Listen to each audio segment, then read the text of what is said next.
आज मांडवगण फराटामध्ये जुनी लोककला शिवाजी महाराजांच्या काळापासून आलेली आणि ते आपल्याला आज बहुरूपी म्हणतात. तर ते आपल्याला आज मांडवगण फराटा येथे त्यांची आपली भेट झाली. तर त्यांची व्यथा व त्यांची समस्या व या कलेला आज खूप कमी किंमत मिळत आहे, अवहेलना बऱ्याच ठिकाणी केली जाते.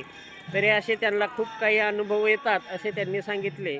तरी आपण त्यांचा आज परिचय व त्यांच्या कलेबाबत जाणून घेऊया. Good morning sir.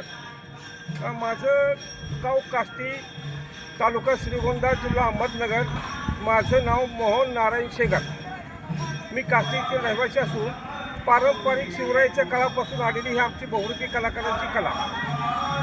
आणि आता शिवरायांच्या त्यावेळेस आम्हाला राजाश्रय होता, आता राजाश्रय नाही आहे.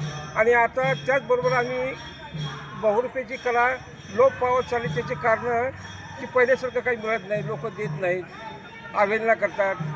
बहुरूपी कलाकार असून तो एक भिकारी समजला जातो आहे. दारात बहुरूपी आला म्हणजे लोक दरवाजे बंद करायला लागलेत. तर बहुरूपी कलाकारांना काहीतरी मानधन मिळावं आणि बहुरूपी कलाकार NTBमध्ये ठेवला आहे. तर ह्या NTBच्या लोकांना जास्तीत जास्त सवलती मिळाव्यात.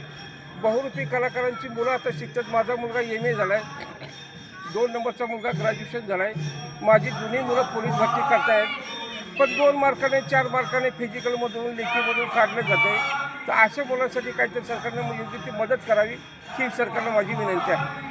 आणि थोडी कॉमेडी साजरी करतो आहे.